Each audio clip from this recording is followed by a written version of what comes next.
Good afternoon. My name is Hilda Grigorian. I'm a faculty member at College of Business and Economics, as well as the College of Humanities and Social Sciences. To honor the International Women's Month, AUA is pleased to welcome you all to this important, insightful event, which would not have been possible without the support of AUA colleagues, AUA leadership, our volunteers, especially SiViLNet. Thank you very much for broadcasting this event on a live stream. I just wanted to give you a little bit of summary of what's happened with the gender for the past 20 plus years. 20 years after the landmark Fourth World Conference on Women in Beijing, which is also called Beijing Platform. At a time when the global community is defining the Sustainable Development Goals, which is also called SDGs, for the post-2015 era, the international discourse on the need to achieve gender equality is stronger than ever before. The donor community and the UN country members have made a formidable gains in awareness, laws, and some politics, but implementation of commitment is still a long ways to go. At the Global Leaders Meeting on Gender Equality and Women's Empowerment, which was held in New York on 27 September of 2015, over 80 world leaders convened to put words into action and personally commit ending discrimination against women by 2030 and announced concrete, measurable actions to make rapid changes in their countries.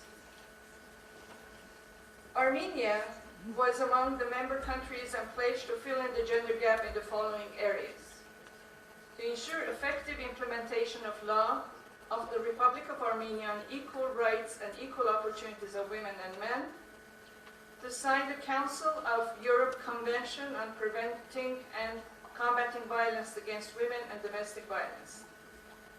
As the country is moving forward in achieving SDGs by 2030, Armenia still suffers from gender inequality and was ranked 105 out of 145 countries by the Global Gender Gap Report of 2015. Each one of us here is responsible to do our share in closing the gender gap within our capacity. American University of Armenia continuously works with the stakeholders to promote gender equality in all spheres in Armenia. To reinforce this commitment today, AUA is pleased to share a stage with UN agencies UNFPA, UNHCR, UNICEF, UNDP, to bring us all their knowledge and what they have found in regards to the latest research and studies that they have done. UNFPA will present its finding of the most recent survey of crucial gender issues in Armenia, and it will be presented by Zobinar Harutyunyan and Nabat Manasyan, policy advisor and consultant.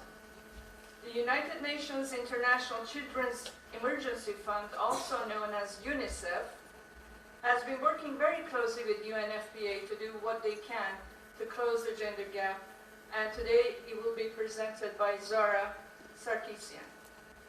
The United Nations Development Programme, also known as UNDP, has been the pioneer in promoting gender equality, gender equity, and gender mainstreaming throughout the world. I had the pleasure to work for UNDP in Afghanistan, and I really enjoyed what they're doing at the grassroots. In Armenia, they have implemented several projects, one of which today will be presented as Women in Local Democracy. The aim is to build the capacity of the women in the subnational level and give them the tools and resources to be able to be in the decision-making process.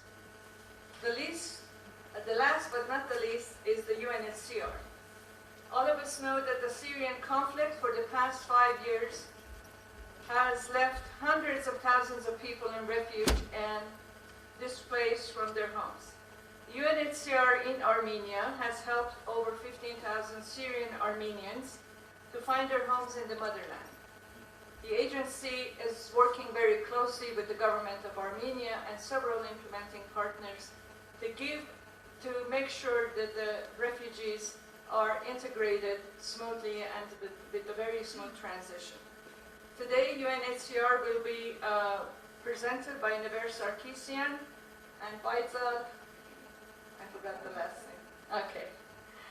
So the format of today's project is that we will hold all the questions and answers until all the agencies have submitted their presentation. With this, please welcome Ms. Zobinar Harutyunyan to present.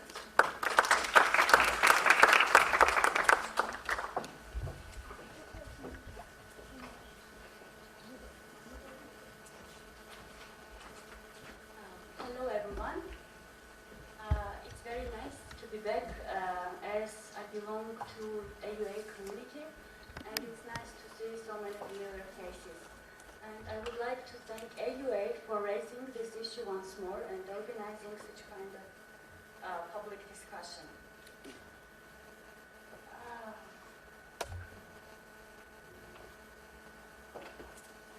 I present UNFPA, and I will start with the following question.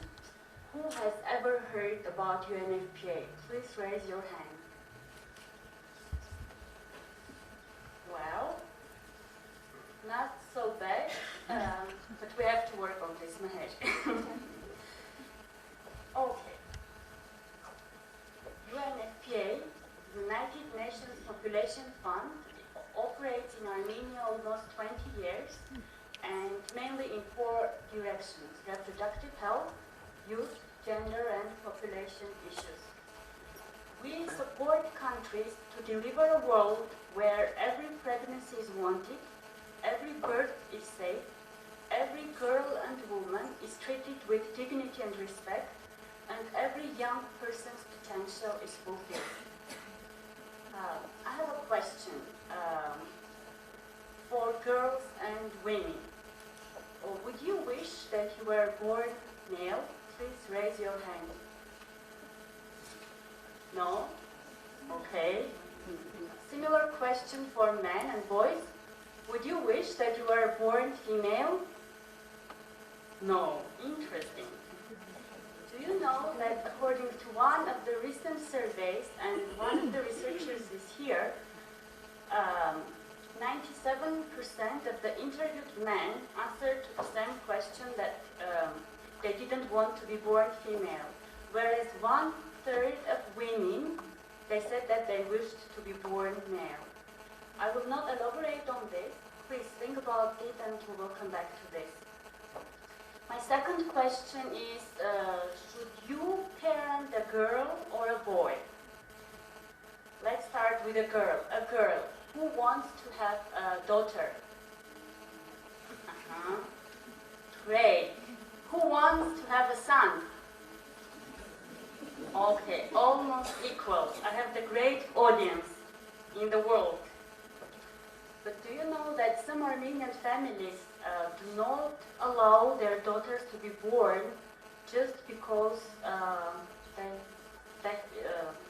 the fetus is a girl? I will start with part of the slogan, which is delivering a world where every pregnancy is wanted. Sex at birth ratio in Armenia has become skewed since 1993, and today we have 113 boys to 100 girls in Armenia. Moreover, in the case of a third child, we have 160 boys to 100 girls, which is the highest ever recorded figure in the world. If this phenomenon continues and this tendency continues, we will have 93,000 missing girls or gender gap by 2060. And today our male children outnumber our girls' children by almost 50,000. You would ask what would be the consequences.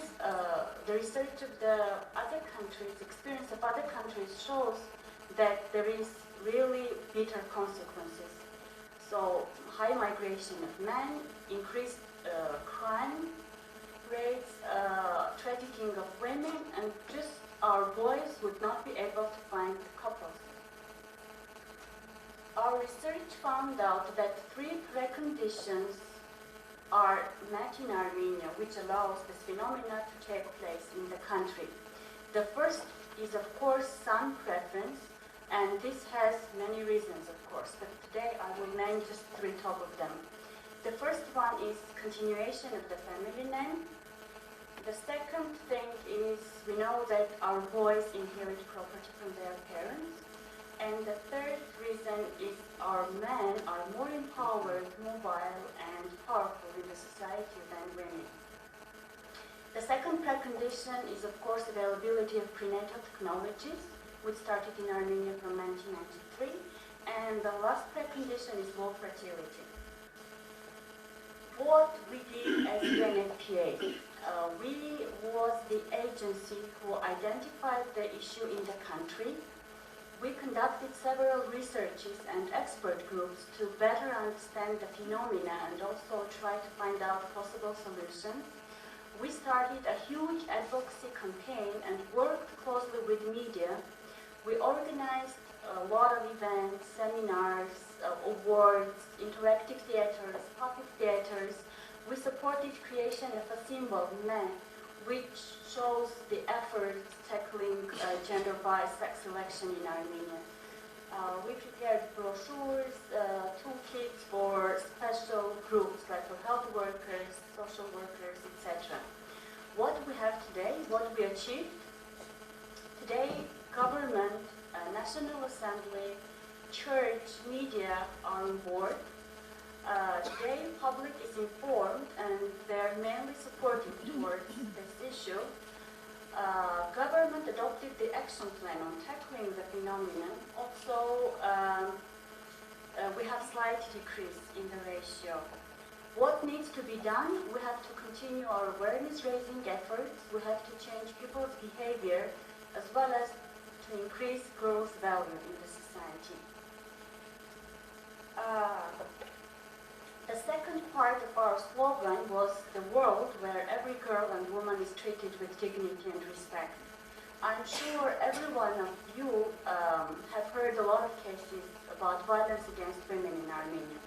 Also met with people who still reject that this phenomenon exists in Armenia or think that this is a private matter and government and others should not interfere. UNFPA is the agency which worked on this issue for several years, and we conducted the only nationwide survey in 2010 to find out whether this exists or not and what is the consequences and how widespread is it. 61 of the interviewed women, according to our survey, were exposed to controlling behavior by their partners.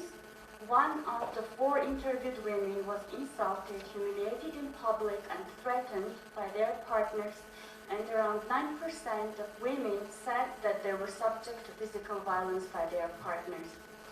If we compare these figures with other countries, we see that our figures are quite low.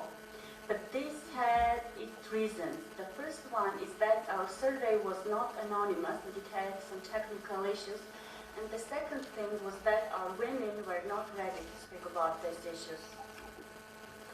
Whatever we found out the top of the iceberg. But our survey had an anonymous part. So after the interview, women were given 2 faces, smiling face and crying face. And they were asked to choose the face which was closer to their mood, put it in the envelope and give it secretly to the interviewer. Unfortunately, you see what you see. 75% of women chose crying face. I want also to give some figures from Stop Violence Against Women Coalition website.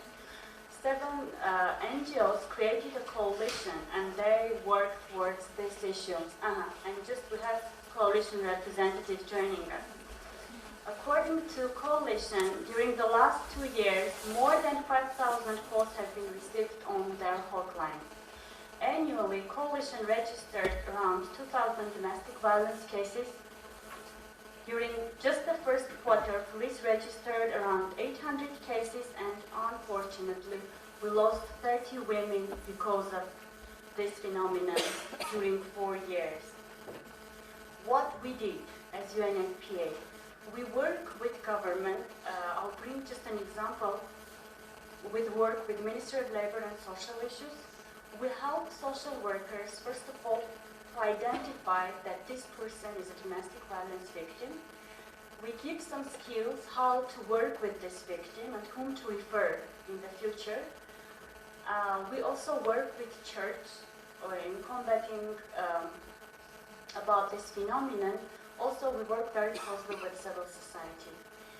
What we have today, government this year committed that they will sign the Council of Europe a relevant convention and they will adopt standalone legislation on combating domestic violence in Armenia.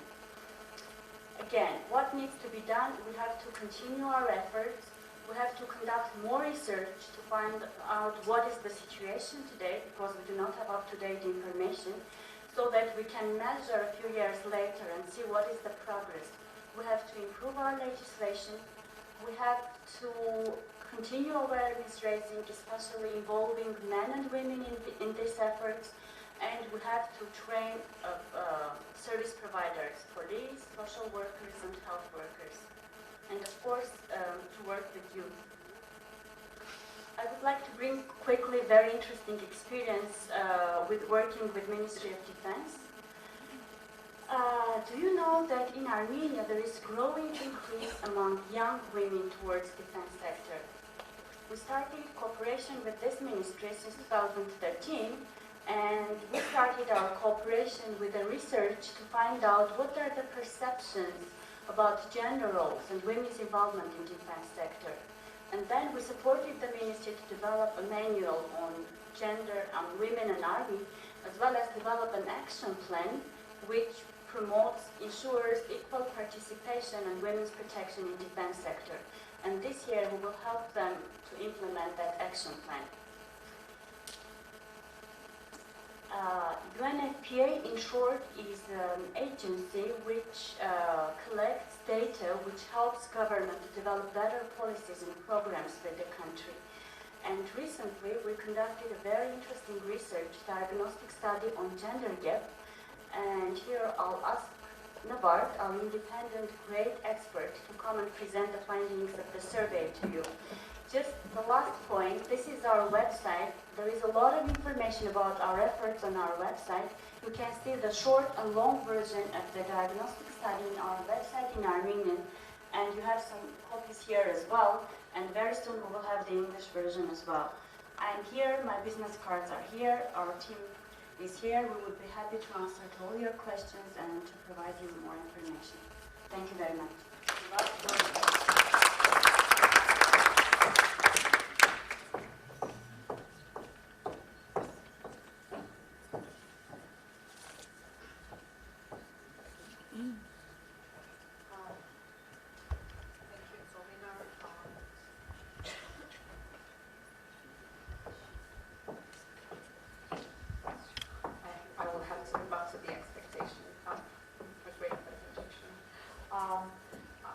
And it's really nice to be back to a place where I once was a student of.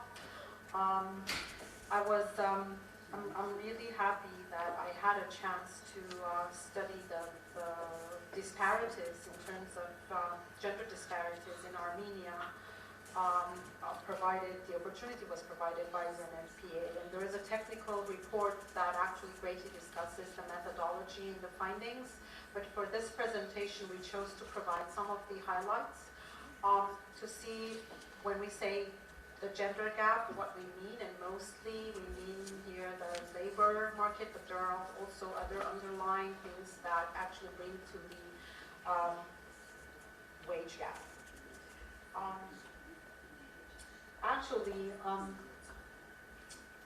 I think this is not going to be news that we're not very much different from each other, except for one small thing, which is the biology. But then you see how growing up, certain norms and institutions actually increase the differences. And in Armenia, we end up having about 36% of wage gap, which is really competitive, and we're competing with such countries as Kazakhstan, Japan, and Bahrain. To put it in other terms, for each 100 drams earned by an average of men, statistically, women make 64 drams. So that's what the gap is. And there are differences in different economic sectors which are discussed in the report. And this happens because of vertical and horizontal segregation. One of the alarming trends that when using the ILO statistics, I was looking at the classification of occupations. Over the 10 years, the number of women who have been holding expert level jobs has drastically decreased. And now in 10 years ago, we had 64% of women that did expert level jobs. Now you have only 26% left. So if no action is taken in terms of the policy, we're going to have further decline, because the gap is persistent, and it has been showing persistent trends over the 4-year period that was calculated, taken from the data. The other thing that happens is horizontal segregation. Apparently we tend to crowd kind of sectors that are underpaid, that are less employable, and that are more of a so-called soft spheres, and less competitive. Like in high-tech industries, we would be less represented. And this is actual live photo from Tumo. And actually, I visited Tumo on a couple of occasions, and every time I was there, I always noted that there were more boys around computers than girls. And that is very alarming, because we're now talking about IT, knowledge society, we're talking about creative industries, creative societies, and creative societies without technology are not to be seen, and now we're seeing that girls are being kind of crowded out from these areas. And you can see what is happening already within the 4-year span. You can see how the numbers are changing.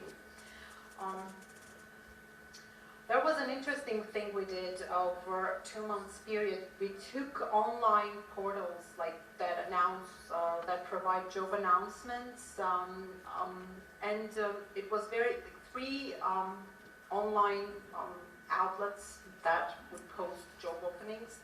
And it was very interesting that most of the jobs were targeted at women. So there is another discrimination against men. So legally you're not allowed to say that this or that job is for a male or a female. But then in real announcements, you would see that most of the jobs were targeted at women. And then, even with this bias, you'd say, oh, good. Well, it was not good, really, because when you get into why and how they target women, you see that they target young women most of the times, and they target not the brains, but the looks, which is another alarming trend that is still continuing. So the other question that, when I was digging the data was, is there something wrong with us? Do we have, because we don't have less representation in higher education or in education as such, but then I thought maybe our achievement levels are not to the standard to match the kind of labor market skill demand. So I thought that maybe if we look at the achievement levels in education, we can sort out if this is because of this precondition. Well, the news were really different. I took the study, the international study of science and math. It's a comparative study, and children from at grade 4 and 8, they participate, and their skills are being measured. Apparently, girls are doing a bit better at all levels. So for me, it was not clear why then girls don't choose in higher education. And the technical report really goes into the data in terms of choosing courses of study. Out of 28 classifications that we have statistically, women are represented 50% more, only in 7 specializations. The rest, majority are for men. And there are, again, really alarming trends in these competitive fields where women are being, in a way, pushed out of these fields. But then there was no underlying ground for that in terms of how good girls are doing in school. I really, a little bit oversimplified. It's not only this. I mean, there are a lot of factors actually into play making this gap when we grow up. But I think that always we've been boasting that we have really a good education, that our girls are as represented as boys are. But then when you look at this cartoon, you can see what are the differences that we're not counting for. And there were limited research efforts done in education where they looked at the content and the pedagogical methodology applied in schools, which actually shows what is happening. You would see most of the content very relevant to boys, not to girls, across all subjects. And you would see that based on sex, girls and boys would be segregated, and teachers would have different approach, more competitive and demanding approach to boys, and kind of demeaning approach to girls. It's still a little bit jokey. I mean, what we end up with, we always talk about why women are not represented in public offices. If you have so many impediments, the result would be that you have only male parliament, mostly with 9% only being represented in terms of being female. And this is another cartoon that actually shows how hard it is to be a woman and to try to strive for public or professional office. Actually going back to the cartoon about education, I want to pass the word to Zara Sargsyan from UNICEF, and she's going to present really exciting future developments in terms of what they're going to do with education and norms. Thank you very much.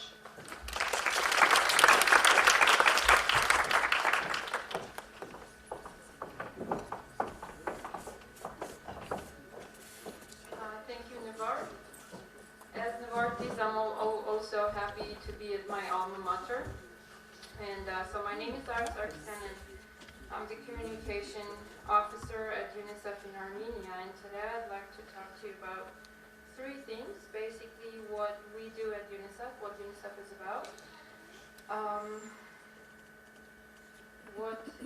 how we work from the perspective of gender mainstreaming, as well as give you a specific example of a study that we're going to do. We're going to embark on this summer on sex-selective abortions, which carries implications for how we approach as a community, as a country, or as development partners to the social norm and how we study it. So these are some of the ways how UNICEF differs itself from other UN agencies, as well as from organizations that work in the field of child's rights. UNICEF is the global leader for children's rights, dedicated to giving every child, everywhere, a fair chance in life, beginning with those in greatest need and at greatest risk. We do that through our programs and partnerships. We give a particular focus to partnerships, and we work in 190 countries and territories to find lasting solutions to the challenges facing every child. In Armenia, we work since 1994, so basically a little over 20 years. And our global work as well as local work is guided by the 4 following human rights conventions and the Universal Declaration of Human Rights. And here I'd like to emphasize that our work is also guided by the Convention on the Elimination of All Forms of Discrimination against Women, which is an important convention when we come to the field of gender equality. So I already said that we have been working here for a little over than 20 years, and some of the things that we are proud to have contributed to in Armenia is, of course, vaccination. We have helped the government to eliminate polio in 2002.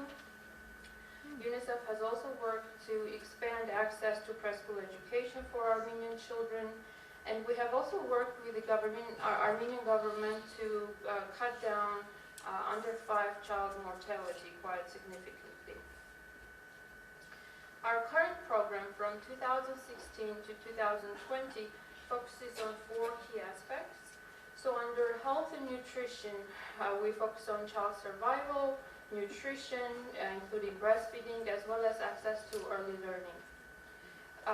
Under disadvantaged families, we work to honor the right of every child to grow up in a family environment, because as you know, not all of the children are growing up in a family setting. We also are working to support children with disabilities to achieve greater social inclusion in their communities, at school, in their lives. We're also working, lastly but not least, to expand access to justice in the country, as well as establish a sustainable mechanism for child rights monitoring in the country.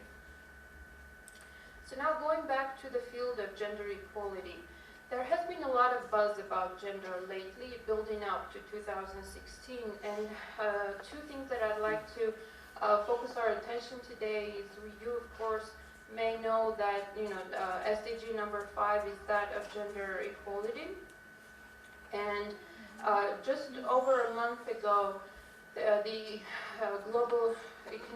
World Economic Forum, was organized in Davos, where they had a panel on gender parity with the participation of Sheryl Sandberg as well as Justin Trudeau. And I'd like to quote Sheryl, because she said, "Gender equality is not only the right thing to do, but it is the smart thing to do. So increasingly, governments, communities, celebrities and other people are realizing that you cannot go on and achieve great results in social development or in development in general if you do not address the rights of girls and women.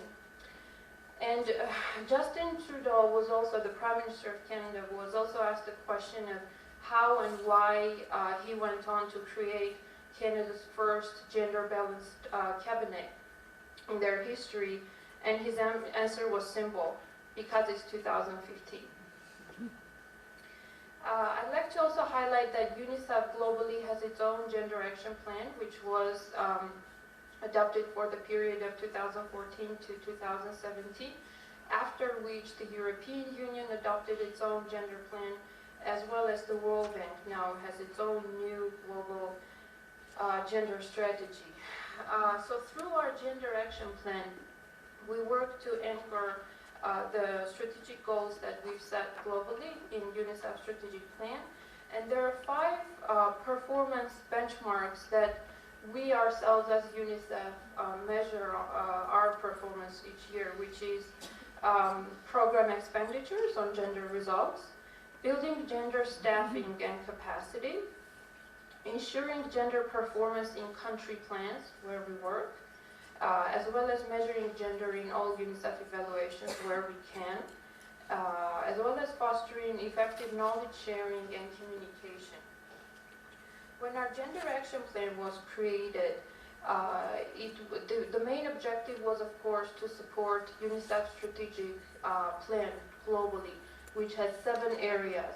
But aside from that, because gender is mainstreamed in the target of our strategic plan, we have identified 4 areas where UNICEF globally needs to do work on to change, so these are our priorities that we'd like to address and change the situation is to promote gender-responsive adolescent health, advance girls' secondary education, end child marriage, which is in a way also related to the second goal, as well as addressing gender-based violence in emergencies.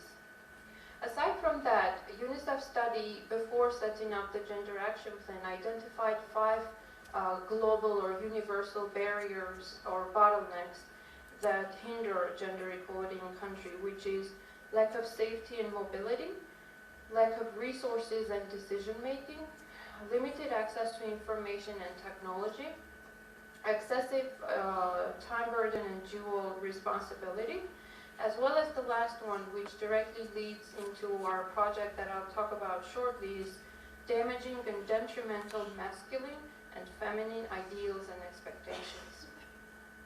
So if we look at all of the gender studies and the wisdom that we have in this field, we have achieved great progress in the world from country to country, but development has also been very slow. In many countries, we have gender-related behaviors that are quite harmful, and we have not found ways to deal with them with decades of work, decades of spending the money, and giving the human resources and time. And almost all reports, including the gender gap report that Tobinar and Navar presented today, also highlight the issue of the social norm. So going into traditional development logic that we employ, how do we do our programs? We usually, assess the situation, examine what and where the issues are. Based on that, we develop our strategy, the program, design the program. Then we implement that program, and then afterwards we evaluate to see where the results are. When we say that the progress has been slow, it indicates 2 issues, right? You're either wrong with your program design, so you didn't design the right intervention to tackle that issue, or your evidence suggested something else, so you didn't examine the situation from the right perspective. So when you look at the social norm, the way development partners, governments, NGOs study the social norm is through KAP surveys. In other words, we study the knowledge, the attitudes, as well as practices that people have in their communities, in their daily life. Well, science has got news for us. Attitudes do not lead to behavior.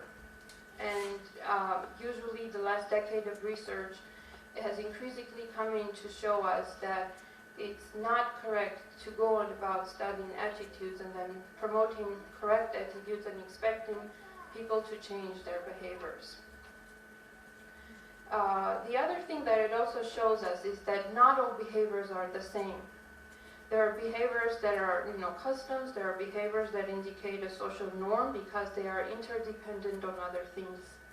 A very characteristic example here is that of female genital mutilation or female genital cutting.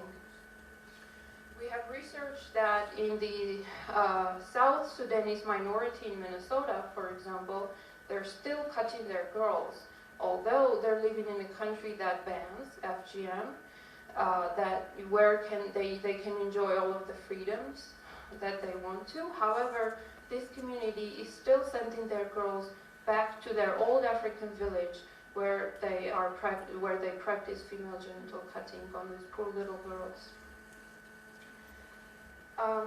So a social custom is a habitual pattern of behavior that individuals prefer to conform to because it meets their need. So from that perspective, I'm a mother, I have a need to have a son, so therefore I perform the abortion because I'm expecting a girl.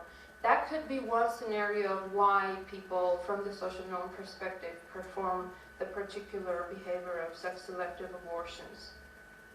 What we're going to embark on this summer with the support of UNICEF from Switzerland as well as the University of Zurich is we're going to launch Armenia's first and the region's first experimental study to look at the social norms from a new scientific perspective. We're going to employ two methods, a vignette study as well as what's called an implicit test association, IAT. But the main logic behind that is it hinges on the social norm theory. I don't know if the students have read about it or not, but we're going to study the issue and measure the social norm based on the social norm theory, one of the leading scholars of which is Christina Bicchieri from the University of Pennsylvania. So basically it will offer us in the end a sort of 3-4 different scenarios of where the issue is, because we will look at empirical expectations, normative expectations, as well as personal normative beliefs. So in one case, I'm a mother, I have a need, and I abort the fetus because it's a girl, because I want to fulfill the need. On the other scenario, let's say I'm a mother-in-law in Gerarkunik village, I've grown up seeing that other mothers and mothers-in-law perform it whenever, because they don't want a girl, they want a son. And therefore, I have that empirical expectation where I expect my daughter-in-law to also do it because I'm expecting a son in the family. In another scenario which would indicate a social norm, another thing comes into play. So let's say I'm a mother in Gerarkunik. I watch other people do it in my community, in my neighbors, in my family. I also think that other people expected from me to do it. So there is also that normative expectation of what I think other people think I should do. And therefore I commit that behavior. So you see how many different things come into play leading to the preference to abort or not to abort a child.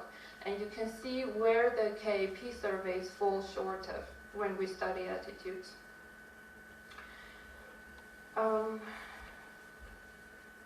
vignette study, more specifically about it, we're going to measure 3 things: family finances, family lineage, and the power of decision-making within the family. The vignettes are basically little short stories that participants will need to listen to and then answer questions which will be which will be incentivized. That is, we're going to give incentives, financial or in another way, to participants to answer in conformity with the social norm that they think they hold or the society holds. We're going to do the study in 3 regions of Armenia: Yerevan, where there's the middle rate of sex-selective abortions, in Gerarkunik, where we observe the highest rate, as well as Syunik. where we have the lowest rate. And our units of study are going to be, of course, the couple in the family of childbearing age, the husband and the wife, as well as the mother-in-law. Quite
Armenia is a country of unutilized women potential. We are 52 of our population and 58 of the people with higher education. We are important actors in education, social and children's affairs because in our lives we're dealing a lot with those questions. We're well represented in academia, but we face serious barriers in engagement in politics. We lack ownership, access to economic resources and leverage in economic opportunities. Local self-government is a good entry point for careers in politics among women, we believe, because it's a very good start to start with small and then evolve and develop the skills and become major actors already on the national level. And we think that widespread stereotypes about gender roles and positions in the society limit the country's prospects for sustainable development and social justice. Some statistics for you. So today, as of now, we have the local representation of women looks like 80 women mayors in rural communities only versus 897 men. There are no women heads of communities in urban areas. There is no city mayor in Armenia and has never been. Today we have no deputy mayors in urban communities. And we have, women have no representation in local level political structures in 42% of Armenian communities. We have only 555 women, which makes 93% of all Avakani local council members in Armenia. Women comprise only 11% of the National Assembly members, 16% of government ministers, and 7% of deputy ministers. And on average, women hold 11% of management level jobs in the public administration of Armenia, whereas they occupy the majority of positions at administrative levels. This means that when it comes to the issues of organization of middle level management, women are there. But when it comes to the leadership positions, the opportunities drastically limit. Here's the infographic that visually will show how many women are represented in the local government of Armenia. You will see that mayors make less than 2%, and the Avakani members, the local council members, make even less than 10%. And this figure is drastic. We believe that for normal development of Armenia, it should be a more balanced decision-making between women and men. What are the barriers in this? What hinders women to better engage in the local decision-making bodies? We think that in general there are behavioral patterns that are obvious, and there are some facts that prevent women to better engage in decision-making bodies. We have narrow gender identities in Armenia, underdeveloped leadership culture, especially among women. Power distance between the genders is big. Attitudes, fears of failure and damage to reputation are especially characteristic for women. Lack of confidence and skills among women. Cost of registration and pre-electoral campaign can also be a major hindrance. Our evidence shows that this amount, especially in urban communities, can be really high. And a woman, just before the election, she will do a risk analysis and will understand that maybe her chances to be elected are really very low, and she would prefer not to spend this amount, not to cut this budget from the family and to use it for her political aspirations. Perceptions of the role in community councils are also mattering. Lack of support networks. Here again, I'm coming to the previous statement that the registration fee can be a real major problem, but also the support networks. Women sometimes feel alone right before the elections, and there are people that should be ready to stand with them and to support them at this very stage, not to withdraw, not to hold back, and to pursue what she has decided. Stereotypes in the society on women's and men's role. difficulty in balancing the family and professional and social occupation. Many of these factors are interrelated, of course. Most of them are flexible, and exceptions do exist.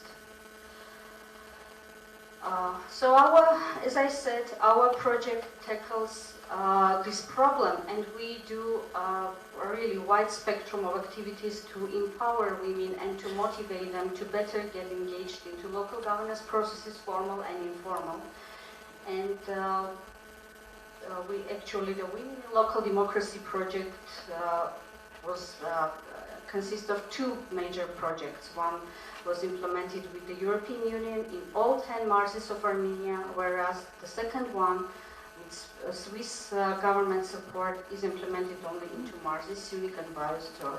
But the effort is more extensive and more profound. We have some results, and I will address them one by one. So our response to this problem were women empowerment first and foremost.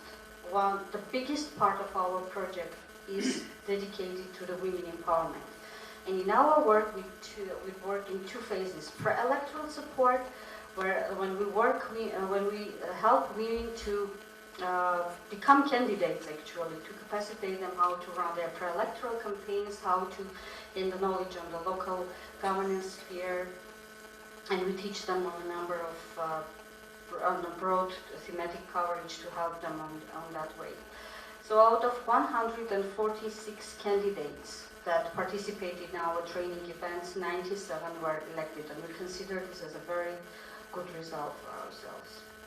We also work with them after the elections. Once the women are elected, we work with them already, teaching them on governance processes, how to be a good decision maker, and again we work in many directions, in many thematic areas which would include the governance, gender equality, local democracy, community budgeting and planning, and many others. Networking is important, and we really do apply a lot of effort to help them to network with the community-based organizations, with the regional authorities, with the national authorities. We provide a platform in which they can meet the high-level top officials and discuss their community issues with them, including National Assembly, including the ministries, and so on. So far, we have reached about 1,000 women in all 10 marches of Armenia. Youth and women leadership is also in our key priorities. Youth specifically because we try to sort of contribute to the generation next for the local governance, more balanced future local governance. And one of the modalities that we apply is the I'm the Community Leadership model, which includes winter or summer camp, which brings together young men and women from different marches of Armenia, where they can learn from one another, from the greatest experts in the field. They have an opportunity to practice their skills right away through simulation exercises and through interactive different modalities. We have a co-design lab where we design some solutions to some topical issues in the area of local governance and gender equality. And also the camp includes the practical work in the community hosting the camp. For example, in Jermuk or in Dilijan, the campers go out and do surveys, researches to test how the residents of the city are participating in local decision making, how they are aware of the local governance in their own communities, and how they interact with them, in fact. And the results are analyzed by the campers and shared with the city mayors and the municipalities. What is the most important component of this model is that the camp is not the end of the story, it's just the beginning, because after camp the youngsters should be back to the community and initiate a self-driven community activity which is not funded by any party. So they are responsible to mobilize all the local resources, to mobilize their volunteer networks, and to engage actually the local self-government and all the relevant stakeholders in their communities in the work. And I'm pleased to note today that from 73 participants of our winter summer camp, 26 completed initiatives are there, about 35 ex-campers and 21 communities.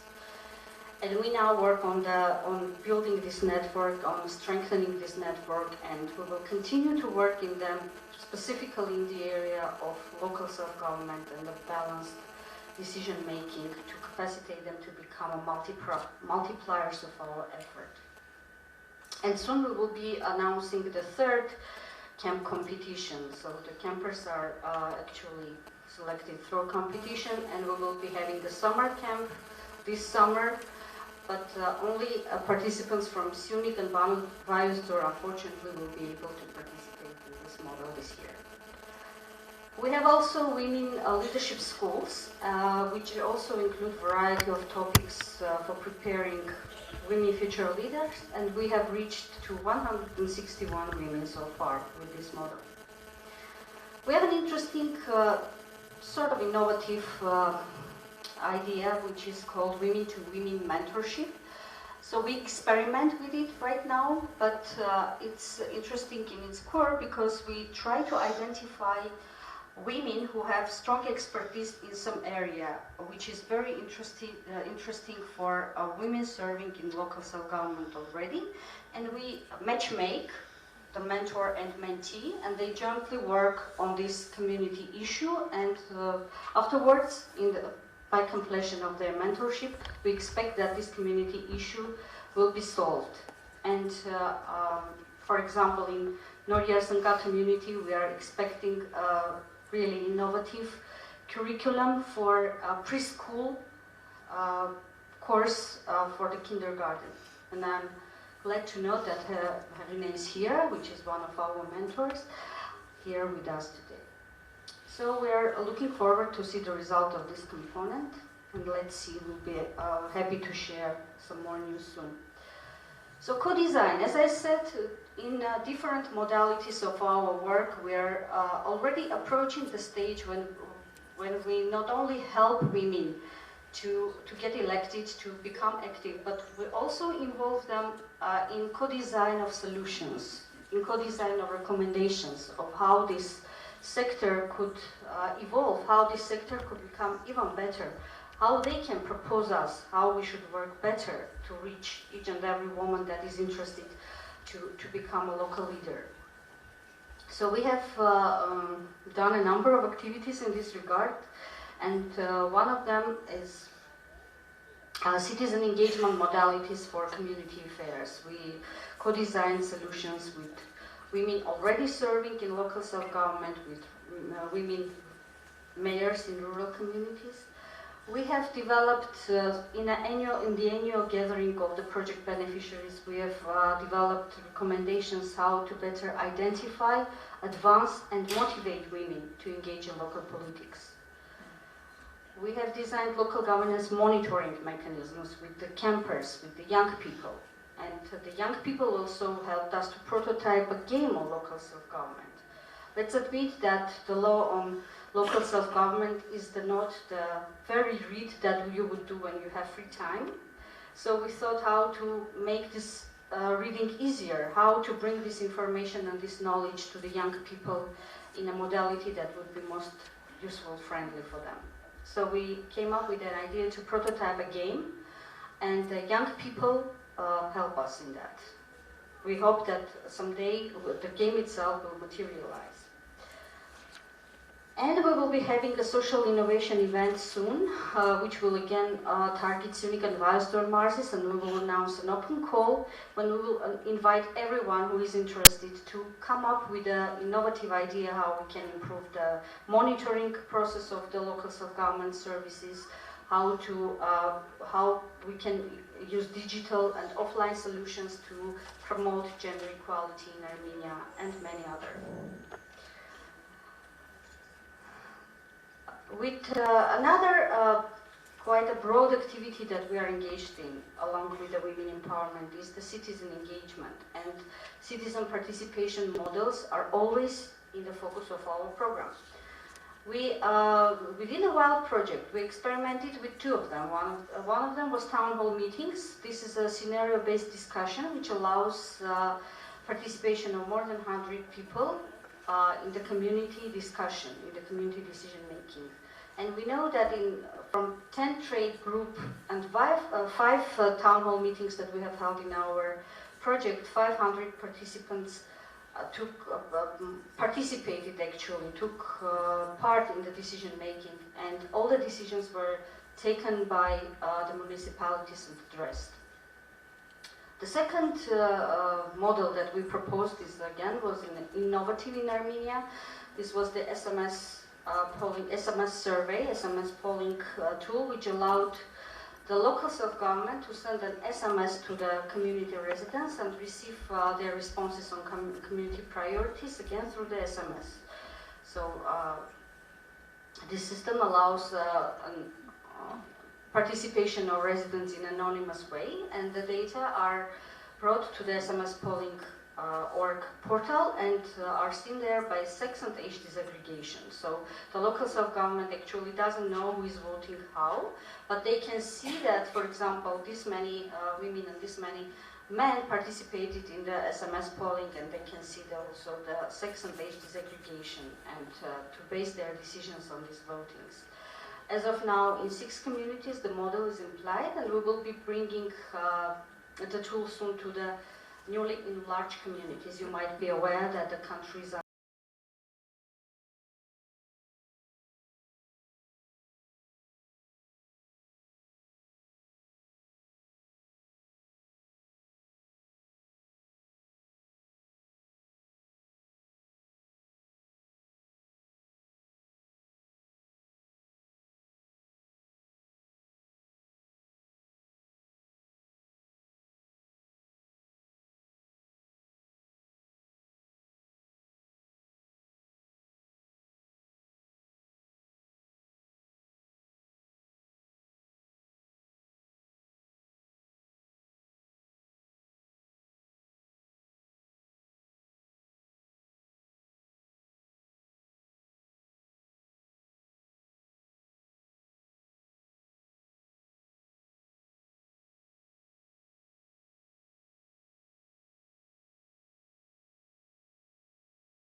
are needed in order to increase the number of women in local self-government. And we now advocate, currently there is a small group within the gender thematic group that advocates for some quotas to be adopted by Armenian legislation and applied locally. As I said, we're not alone. We work in partnership, and first and foremost, those are our supporting organizations: European Union and Swiss Development and Cooperation Agency, the Ministries of Territorial Administration and Development, of the Foreign Affairs. We also partner with the local governance program partners. As I say, it's the GIZ, Council of Europe, and Armenian Territorial Development Fund. We work with Mars Petarans and local self-governments. We also partner with civil society organizations, and among which I would like to highlight our excellent partnership with Armenian Association of Women with University Education, the International Center for Human Development, and Armenian PR Association. We also are part of a thematic subgroups, GTG, gender thematic groups, and the smaller group that works on legislation amendment. And we also partner with the private companies, which are mobile operators, content providers for our SMS polling tool. And we also involve active citizens. Our work is very grounded in a way that we reach out to the villages, to the rural communities, to meet the women, the active women in person, and to discuss this issue, really bring it to the very, very local level. And this is one of the fascinating parts of our work, and this is the way that we really get the problematics, that we really understand what are the core reasons, because not always they would express in frank way what's the real problem for them. And Zara referred to earlier that there are issues in the families, for example, the mother-in-law being the utmost decision maker. So this is very actual for the local self-government area too.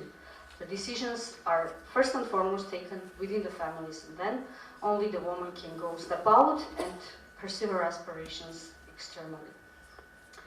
And we will continue working towards progress in gender balance and participatory governance at the local level by supporting more women to enter local governance sphere. We will expand the support networks. We will scale the innovative models of citizen engagement.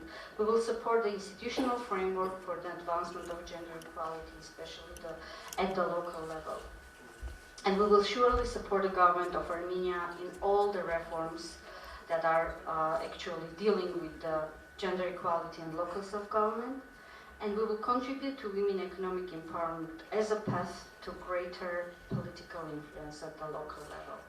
And all that we do for our tomorrow, for our next generation, for the time when we can advance the gender equality and enjoy the respect towards gender equality. It becomes a practice and a culture in our societies, and we enjoy the parity democracy and the improved social cohesion in the Republic of Armenia. This is it for now, and I'll be happy to respond to the questions afterwards. Thank you. And with pleasure,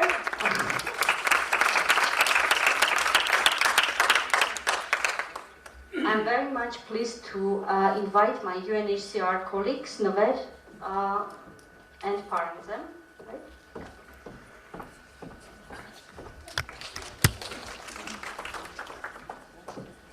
Good afternoon, ladies and gentlemen. First of all, allow me to thank you for your time because to devote to this important discussion. Secondly, I would like to thank the AUA and our great hostess, Ms. Grigorian, for hosting us today. And I hope that this will become not only a presentation, but a fruitful platform for discussions, and which will go beyond the presentation, beyond these 15 minutes that we have been given, so that you can later on discuss among your friends, your families. I should say it's maybe not the most interesting discussion, but it's definitely worth to discuss. And the issue is bigger than UNHCR can address it. Obviously, it's a cross-cutting issue and requires complex and multi-dimensional efforts to solve the issue. Sorry. So basically, I would like to say a few words about the UNHCR. It's a UN agency for refugees. It's the major actor in the UN family which deals with refugees, internally displaced, stateless, as well as the returnees. It was established in 1950 based on UN General Assembly Resolution 428, fifth point, and the operation started since 1951, January 1st, with overall 300,000 US dollar budget, with 34 staff members. However, currently we have 7 billion US dollar budget with 9,300 staff members all over the world, covering 125 countries. Currently, UNHCR deals with around 60 million persons of concern to UNHCR. And I should say that we are humanitarian and non-political organization. We are there to protect refugees and other persons of concern who need international protection. The mandate of UNHCR and operation in Armenia, the main mandate is the refugee protection. It's to provide international protection. It's also to do refugee status determination. Usually the governments do refugee status determination. However, when we feel that certain person needs international protection, but the government for this or that reason is reluctant to determine the person, to provide the person with the refugee status, then UNHCR takes the initiative and does it itself. Then we do protection and assistance, because we think that all the assistance is being provided as a way to give them a protection. And we do not only look only the short-term humanitarian assistance to help them not to be hungry for even a day, or not to be without shelter even within a day, but we also try to look for durable solutions, which will help those people to find in the country of arrival some sort of durable solutions and to improve their own livelihood and to become self-reliant. And it's the prevention of refugee crises, because we do annual planning that helps us to plan, and based on the forecast, of course we would never know where to expect or what to expect, but we try our best based on the international political analysis or other analysis to see how many refugees we will have. We do have a provincial planning figures in UNHCR based on which we do our annual planning, biannual planning actually.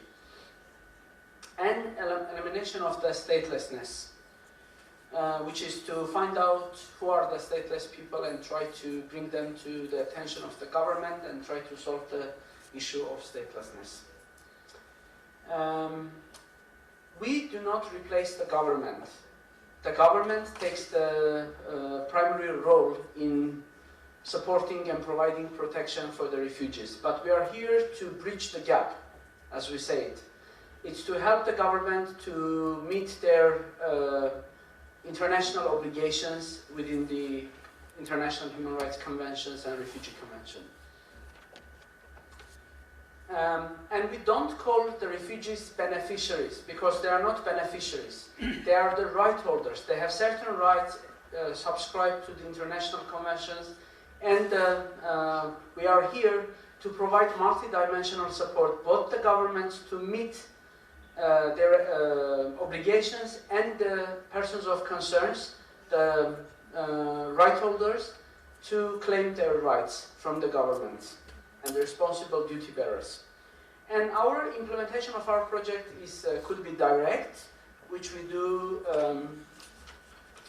directly, working with the refugees. Actually, I have worked in 4 UN agencies, and this is the only agency which very closely works with the grassroots level of the persons that they care for. It's very different. We say one UN, yes, it is a one UN, and we have similarities, but they're also very, very different from agency to agency. And in our work, we also work with the UN sister agencies, and gender is one theme that we work together for joint solutions, because it's also a cross-cutting issue. But in our day-to-day life, we work with the implementing partners. That's how we call them, the partners with whom we have officially legally binding contracts for which they provide services to the persons of concern. And among them, we can work with the state partners, and we can work with the NGO partners, academia, and businesses as well. In Armenia, our state partners are State Migration Service, which is very cooperative, we work with them on day-to-day and on the case-by-case basis. We also, on a level of a policy making, we work with them. There is also Academy of Justice, SME DNC, Small and Medium Entrepreneurship Development National Center. We work with the Mission Armenia NGO, we work with the Armenian Red Cross Society, Gaza Foundation, and Save the Children. As an operational partner, we work with the agencies that have a joint interest in the field. This is the Ministry of Diaspora, most of all, because they are the coordinating agency assigned by the President when it comes to the Syrians. And we are slowly moving to the Syrian issues. And also two other Syrian NGOs. The issue also with the Syrian Armenians that the Ministry of Diaspora mostly view them as a repats, whereas we, UNHCR, view them as displaced persons seeking protection in Armenia. That also plays a role in provision of the protection for those. Just to give you a glance of who are the persons of concern in Armenia, we do have currently around 114 asylum seekers, which is 1% of the population that we care. Around 1% stateless persons, and around 98% refugees, which is all people in refugee-like conditions, and I will tell you what does it means. And it's 15,690 people, mostly coming from Azerbaijan. That's the previous caseload. When the first time Armenia had refugees from Azerbaijan, around 350,000. Islamic Republic of Iran, Iraq, Syria, Côte d'Ivoire, Republic of Turkey, Ukraine, Benin, Congo, Ethiopia, Guinea, Afghanistan. And we also had one case from US, which has left, funnily enough. And since the start of the Syrian conflict, we have around 22,000 displaced persons from Syria. However, we have 16,000 currently left in Armenia. We don't have official statistics on this because it was a very special case for Armenia. When they arrived, the government of Armenia decided to give them 3 protection options. One is to get a citizenship in Syria. This is a very unusual case because it was given to them to help them to escape a conflict zone. Otherwise, the citizenship is granted only in Yerevan, Armenia. But the Syrian persons were supported by the government, enabling the consulate in Syria to issue citizenship in Syria. And the second option is the special residence permits that they have been given, and the third option is the accelerated asylum procedure, which helps them almost to get 100% refugee status in Armenia should they decide to go to the State Migration Service and apply for an asylum. And they are mostly residing in Yerevan and suburbs, so we are dealing with mostly urban refugees. In the first year of their arrival, we have requested International Center for Human Development in December 2013 to have a survey about women displaced from Syria seeking safe haven in Armenia to find out a little bit of the protection gap among these women. And around 600 women have been approached and 200 have been interviewed. And when I say interviewed, they have been deep interviewed. And you can see from this chart that most women didn't work even in Syria. They have been looking after the household, and The same continued and even growth in Armenia. Unfortunately, that also explained the cultural root causes behind the gender gap. And in Armenia, we have had provided microcredits to Syrian refugees. This will show only the part that the UNHCR provided funds, and I should say that UNHCR just top up the government funds. Government provided around $1 million through this revolving loan fund, and UNHCR chipped in by $350,000. And we had a gender quota for this. I mean, quota for women to ensure that the women will have the access to the credit. And unfortunately, we have a very little interest among the women, among the persons of concern, and only 14% approached SME-DNC and received some microcredit from them. The success, you could see that proportionally the same, slightly higher in the case of men. That also explains that women are more hardworking, because they also not only do the business but also look after their so they have their social roles within the families, aside managing a business. So some of the root causes we thought was the cultural specificity of the Syrian women, that even in Syria they didn't work, and the women mostly stayed at home and looked after the children and household. Religious environment in Syria, and public opinion and the perception about the women and their assumed gender roles, and pre-assigned gender roles, and non-formal education, skills, inheritance. That I mean, when they come, mostly they don't have any certificates certifying that they have any formal studies in Syria, but they inherited the skills from their grandparents, their parents, grand-grandparents. And the impact is economic, obviously, political, environmental, and social. I will not elaborate more. Initially, I wanted to talk more about this, but I think we are running out of time, so I'll be brief. I will try to be brief. And here in Armenia, it's the overall economic situation that also we are dealing with around more than 30% poverty, which is growing. Culture and language specificity, the time that they come here, and the languages, they speak mostly Western Armenian, and that also is an obstacle for them to conduct their businesses, and not being able to speak the language, and also given the short time that they arrive, we expect them more, to be integrated into the society. And there is obviously discrimination. You all know the word akhbar, which is starting from the schools. They call, unfortunately, Syrian Armenians as akhbars, which is not very welcoming as well. And the expectations, like the treatment, salary, and the duties, it's slightly different, because when they come, we had a project where it was a facilitated job placement, and mostly women participated. And within 2 months, they all have been given a place to work, officially contracted jobs.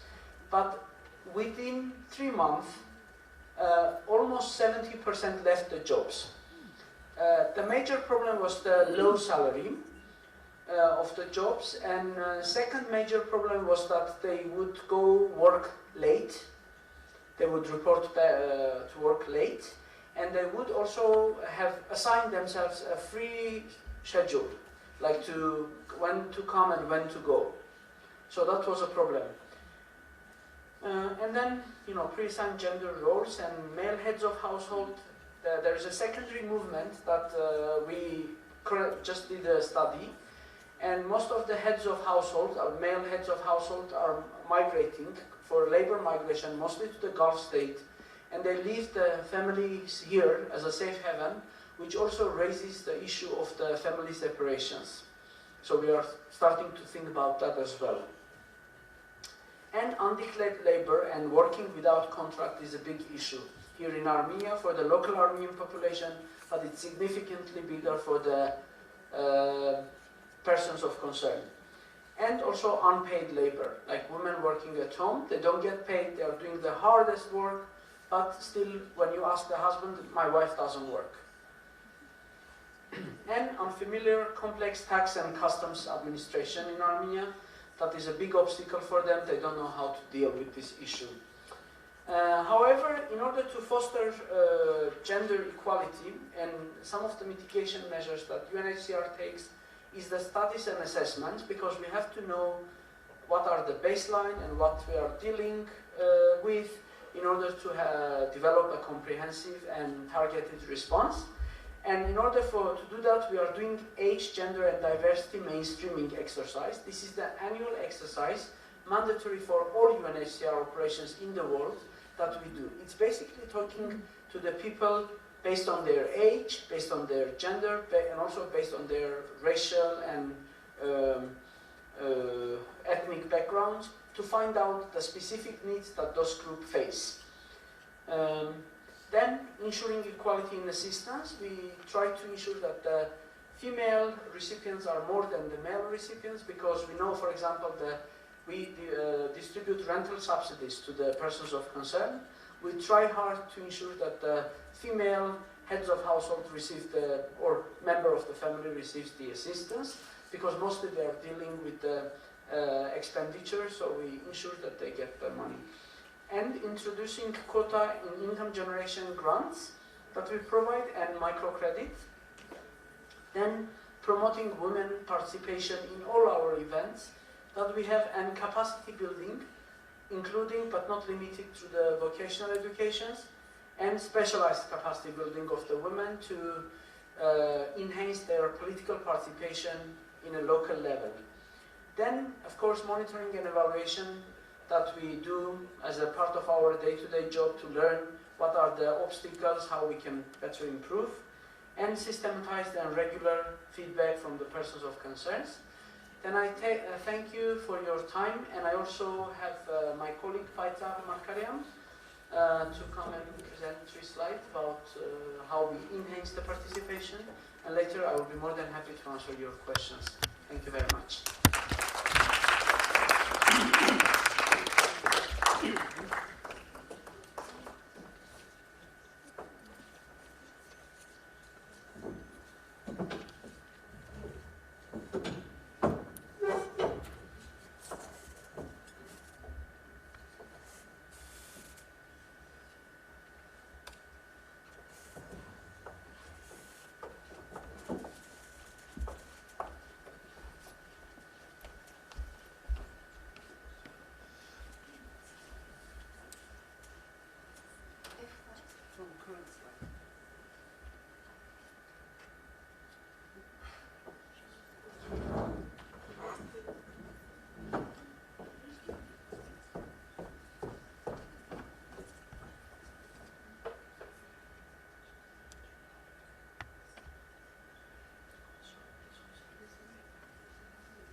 Hi everyone, I am Bayzar, External Relations and UN National Volunteer at UNHCR. And now I would like to add on what my colleague Never presented, and by a couple of slides to show what UNHCR does in order to narrow gender gap vis-à-vis refugee and displaced women in Armenia.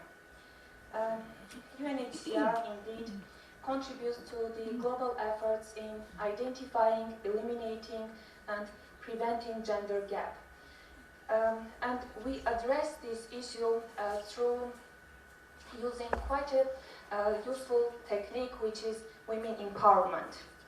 Along with humanitarian assistance and integration projects for refugee and displaced women, UNHCR empowers women also providing them language courses, community and cultural awareness trainings, vocational training, knowledge for doing businesses, integration including livelihood projects, charity, and also UNHCR engages women in charity bazaars and exhibition sales. This way, UNHCR grants women of concern the opportunity to unfold their skills and talents, start an entrepreneurial activity or businesses, display and sell their products, as well as expand their network, obtain clients, and develop their businesses. I would like to share with you some observations regarding women displaced from Syria, Iraq, who fled the war and found protection in Armenia. These women had to go through horrors of war, and they found themselves in a totally different situation. Even though the country that hosted them was their second motherland, but they faced a lot of challenges. Different language, people were different, so these obstacles and everything around them was familiar and unfamiliar at the same time. It was difficult to adjust to the new cultural environment and, more importantly, the harsh socio-economic situation in Armenia. They did have the necessary skills, however, they needed additional support in order to work and to become more self-reliant. And there came UNHCR and partners that offered a number of projects that I've just described to you. By empowering women, refugee and displaced women, UNHCR makes contribution to advancing gender equality, eliminating of all kinds of violence against women, ensuring women's participation in the life of the society. UNHCR promotes self-reliance and self-confidence of women in career and their personal life. And we are assured that through offering projects promoting women empowerment, gender inequality and abuses can be prevented and eliminated. I would like to conclude this presentation with a quote by former High Commissioner for Refugees, Antonio Gutierrez. The key question for the world to be able to become more peaceful, to be more effective with more solidarity is the involvement of women. What he said is very well reflected on UNHCR's work and strategies. Globally, including in Armenia.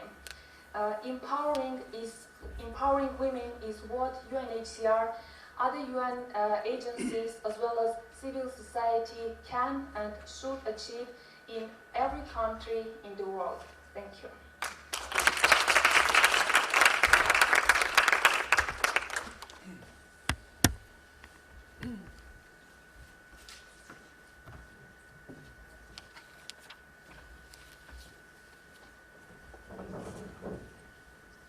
Thank you very much to all the guest speakers. We truly appreciate all the insightful information that you have brought to AUA community. Now the floor is open for questions. Yes, please. First of all, I'd like to thank the panel and you for bringing all of these specialists to AUA. I think this has been one of the most informative lectures or presentations that I've attended, and I think it would be safe to speak on behalf of others to say the same. You seem to be doing so much in the realm of gender equality. All of the agencies in tandem are working together to bring women's issues to the forefront. You're addressing these issues on multiple layers, multiple levels. I guess the obvious question would be, in view of all of your efforts, in view of all of the time, in view of all of the money, why is the data not supporting it? In other words, there seems to be a disparity between your efforts and the data that you presented, sadly. In the last 4 years, I think it was the first presenter who showed that the disparity is in fact growing. Why is this? That's my first question. Second question, if I may, quickly. As an observer, I see the nuts and bolts of Armenia driven by women. But it's not reflected in the reality, and I can't figure out why. It's a paradox. It has left me puzzled and confused. Maybe someone can address that. So Vinar, would you like to address it? As to why do you think there's so much disparity despite the fact that the women are actually driving force for the country? This is a good question. I think it shows that there is really a gap in all our efforts. Actually, everything started from the term gender. When it started to just introduce in Armenia, we didn't translate the term gender then.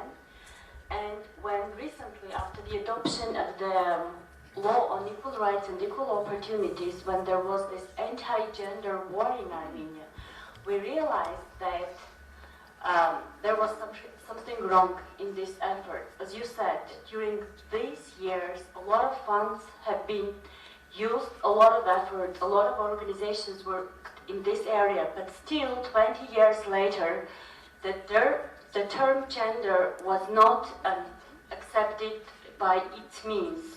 So, and now, unfortunately, still it equals to a bad word in Armenia. It means that there is really a huge gap here. We have to work more closely, more collaboratively with everyone and just understand why this is still there. I don't know, maybe if you want. Yeah, thank you for the question. I think I had the answer to that I hope I did in my presentation. So from the social norm perspective, we have to change the way we approach human behavior. We have to change the way we measure human behavior, and it will directly lead us to designing different kind of interventions to promote gender equality in the society, good attitudes towards girls and women, and hopefully next year I will have concrete answers for you. I also would like to thank for the question, and I think it has to do with the perception and also the time, because if you compare like 20 years ago, Armenia, and now you can see some progress, and the efforts are being done also in fragmented manners. It should be owned by the government. The government first should have the political will to do it, like from the deep of the heart, not just policies on the paper, but really do the work to ensure that there's an equal representation of both genders in the government in decision making, because that ultimately will result in what we see. And that's, I think, the reason why we don't see it now. But also, I think development interventions are taking time to measure the progress. To me, as a local Armenian man, I do see some progress, not the targeted progress that we, or wished progress that we would hope to see, but some progress. So let's hope that over time, this will also grow into the tangible results that we could see one day. Thank you. Yeah. One last statement. Mostly, Naber mentioned what I wanted to say, but I actually wanted to highlight that the capacity building efforts should be always coupled with some politically driven enabling environments for women to simultaneously benefit from the environment, that they can appear and exercise their leadership or get engaged in certain powerful areas. So in this regard, also the stereotypes are key, because the stereotypes are strong among women themselves. They still think that men can do better than they are. Being competent, being teachers, being headmasters of schools, they educate generations, but they still think that in the communities men can do better than they are. They have a bigger voice and better voice than they are. So this is a really, really very, very everyday work that we need to do. And still, this is the question that the development actors are asking ourselves every day. But still, we're coming to the conclusion that with small efforts, step by step, but we need to progress with that. We should not stop the aid, we should not stop the work, so that even this minor change is taking place. Speaking for my own organization, UNDP, our team, we're looking forward to the fall of 2016 when we will have local elections in more than 500 of communities. And we will see whether we have done a good job or not. We will see the figures, which will be very, very speaking, whether we did good or bad. Thank you. Any other questions? Yes, please. It's very important, this kind of resources and this kind of... Thank you. I think it's very important to present this kind of data to know more about the situation in Armenia. But, you know, I think in some of the presentations, I guess, sometimes you mix a problem. For example, if you talk about gender problem, in many cases it looks like a human right problem, not a gender problem. So that is why I guess we can talk when we start the discussion. I have something to say, but now a question. So could you clearly identify, how do you identify gender? What do you think? What is gender when you use this term? The problem is that if I see here, sometimes you put some preliminary stuff. It's like you say about what is you are talking about gender, but it's better if you explain it better to understand some outcomes and the results. So I guess it's a question for you all. Please identify gender, because of course we know that many different a lot of discussions about that. So what do you put in what is the gender?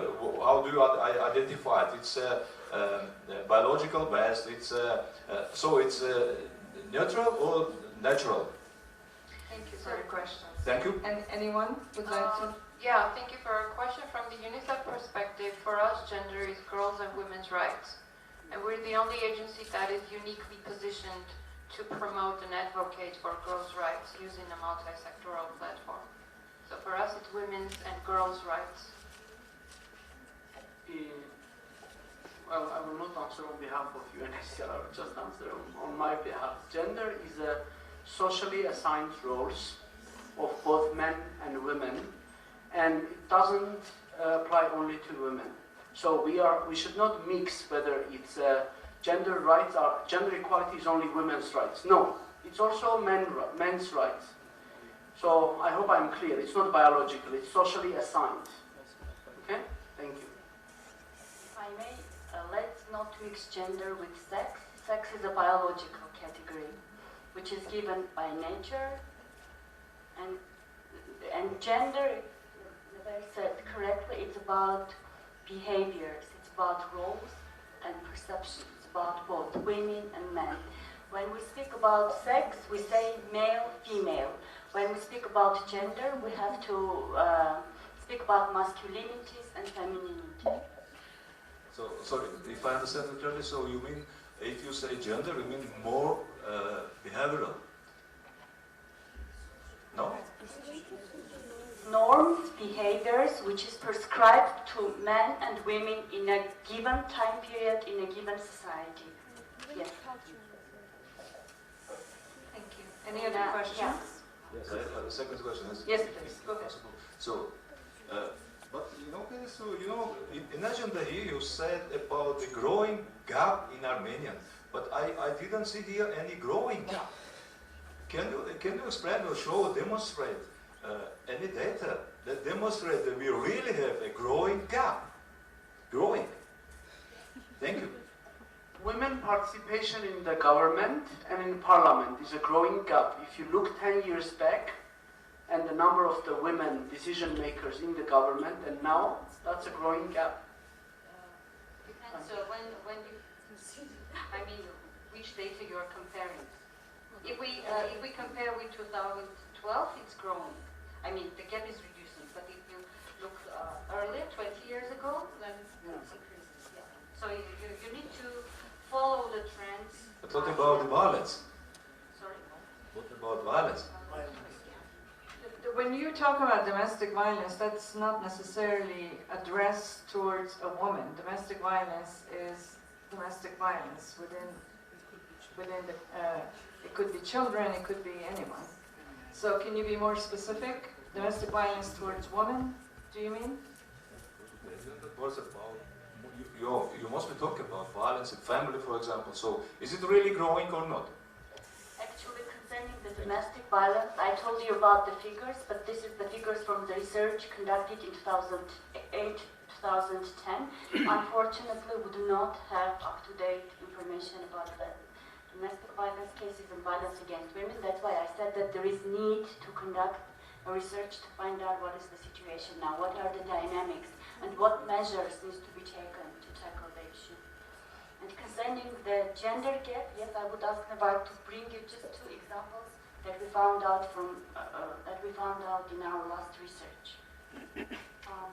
We have some flyers and some pamphlets, fact sheets, and some data sheets that you may be used to, but I'm not sure if they're in English or... They're both in English and Armenian, so if you please help yourself.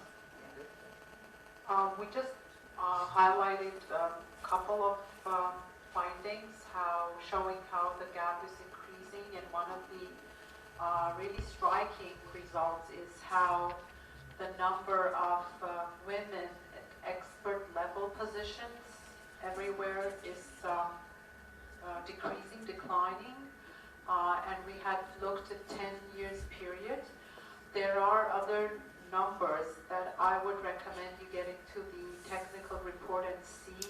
When you look at these sectors, you would see the sectors that are paying higher, and we're talking about the higher than statistical average per annum per month in terms of the salary. You would see over the last 4 years women being crowded out. You would also see women being crowded out of technical fields in higher education, whereas the numbers are stagnating when you look at the more softer courses of study and mostly like pedagogical studies.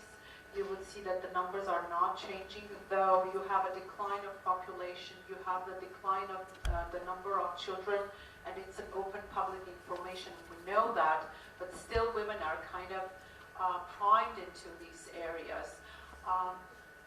There was coming to the violence, we looked at the economic violence, and economic violence meaning when, because of a number of reasons, women are denied the right to work, and mostly when their partners deny them the right to work, and the underlying reasons are quite a range of reasons.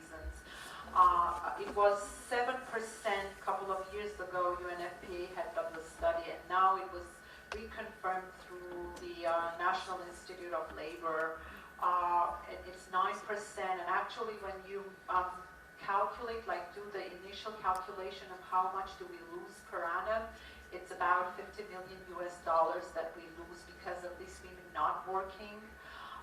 So there are a number of other areas where we are seeing the widening gap that needs to be addressed, really, and I would recommend you to look into the report. There's a question. Please. One question there, and then... Could we ask the question here, please? Right. I too would like to compliment the panel for excellent presentations. I have a question that I'd like to address to Zara.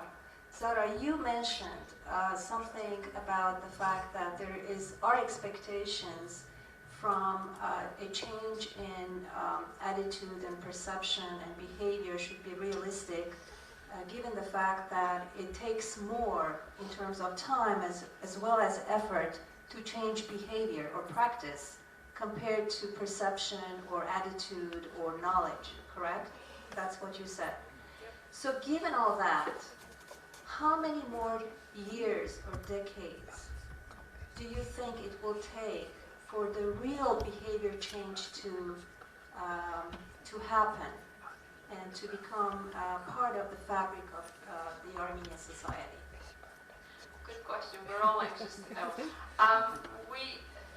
When you look at the social norm theory,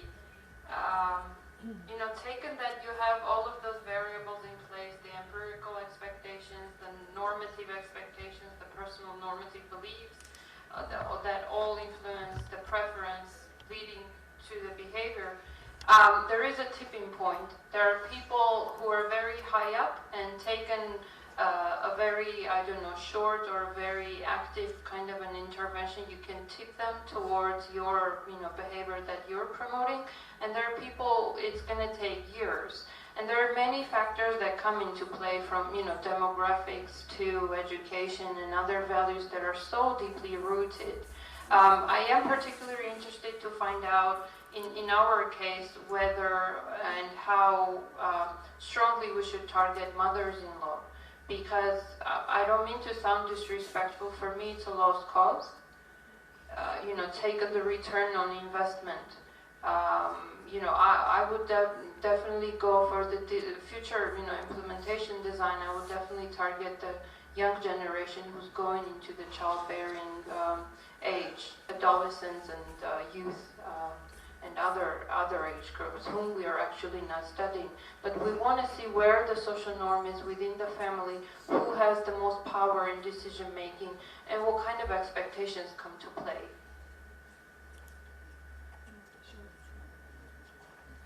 I will just compliment my colleague Zara and say, are you happy? When are you going to be happy? So, happiness is a process, right? Achieving gender equality is a process, and a dynamic society, dynamics, and in the society, I would think it's all the time changing. There is no time limitation. We can say, and probably mother-in-laws will hate Zara for saying this, but I think it's a complex issue that should be complex and continuously target all the audiences, children and the mother-in-laws and everyone else in the society, because it's a perceptual and behavioral issue. But I would think it's a continuous problem. I don't think, for example, like Sweden, which was the lead in a gender equality, is now going to have a little bit of decline with all the foreigners or migrants or refugees coming in. So they will also start to activate some of the processes that we are doing now in order to prevent regress. Thank you. Thank you. Any other questions? I have some. Yes. Really, a couple quick ones. UNDP, why do you not work with higher education institutions?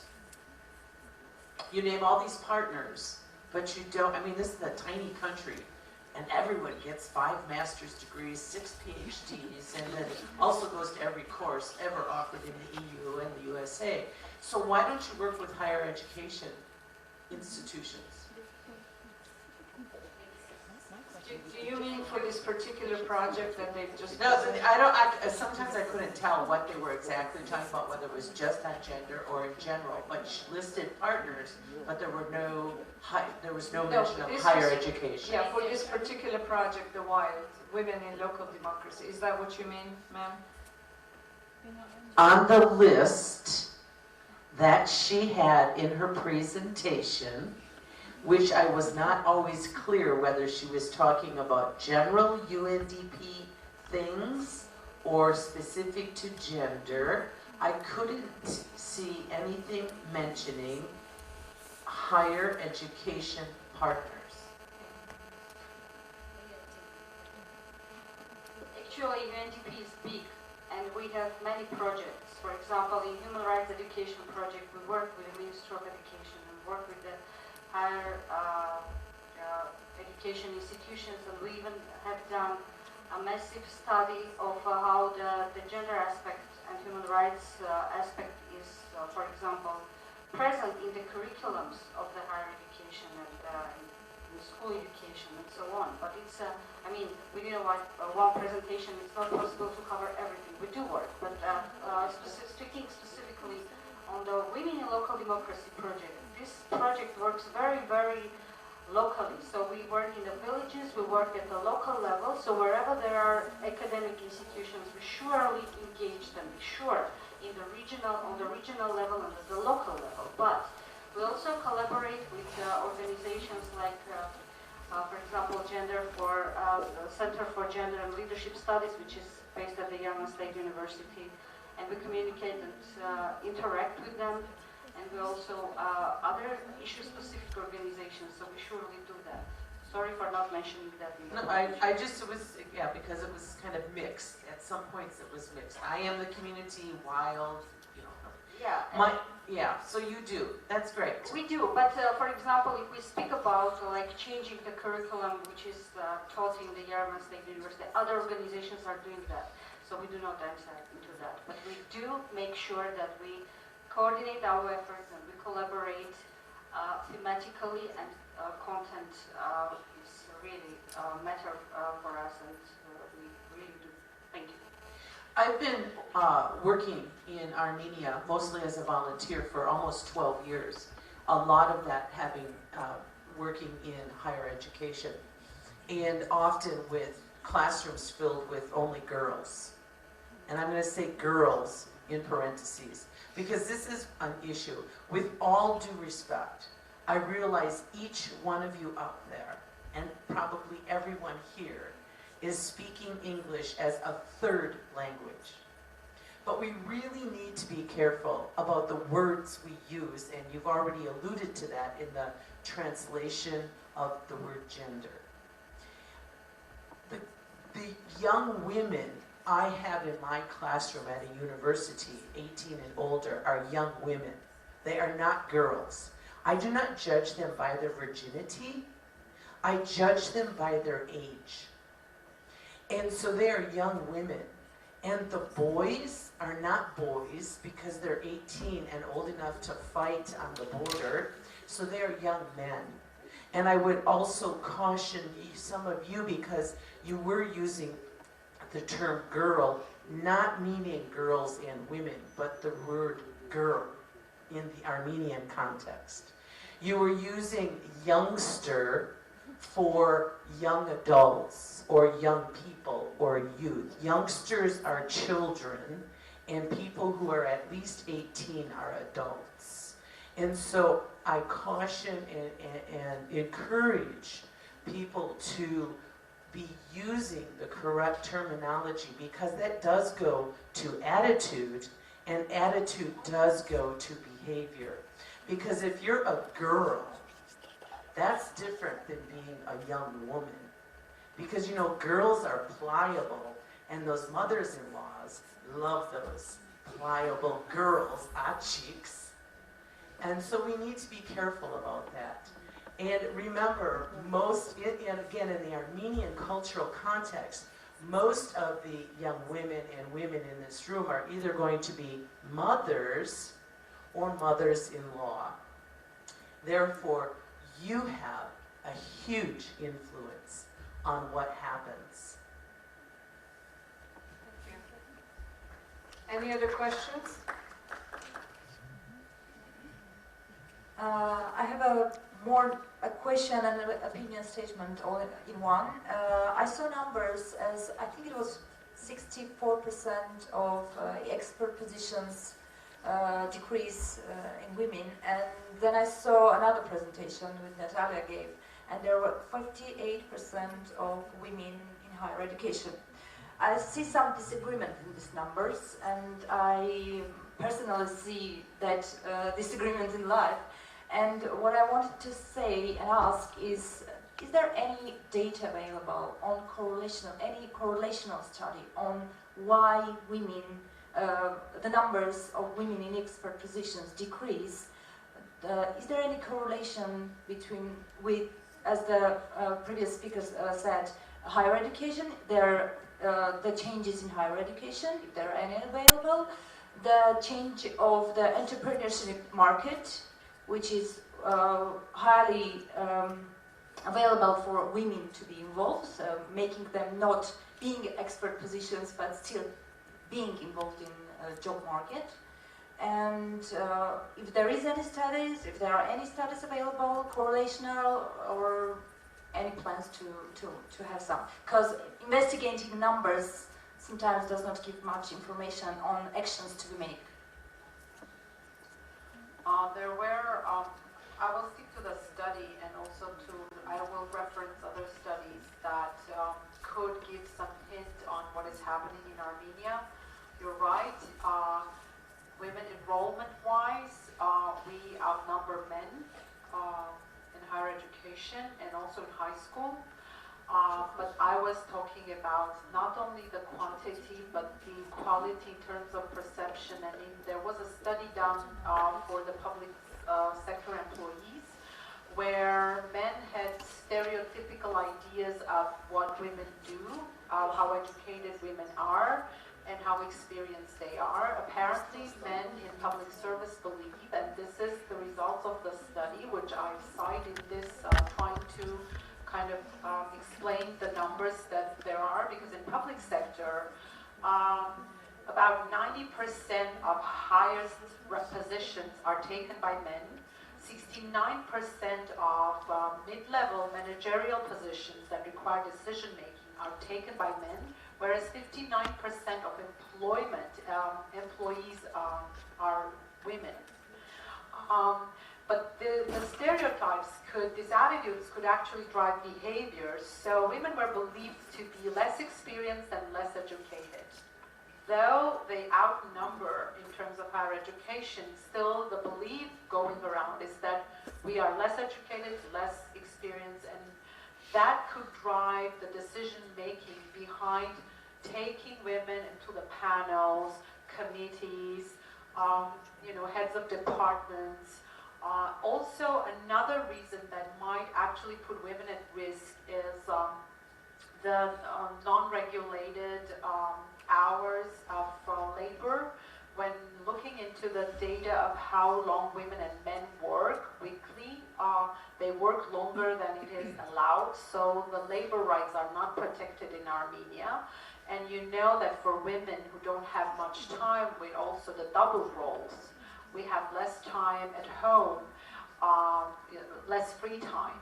So it is very hard for a woman to juggle this between these two jobs, trying to work over hours and also trying to kind of perform to the standard of the housewife in a way. So this partly explains why with this much of education, we're still kind of pushed down the ladder, and it's being pushed further down. If you look at the Integrated Living Standards Survey, you would see the perceptions. It's not included in this survey, but when I was digging into the data, I was really shocked how people perceive what is wellness, being rich or poor.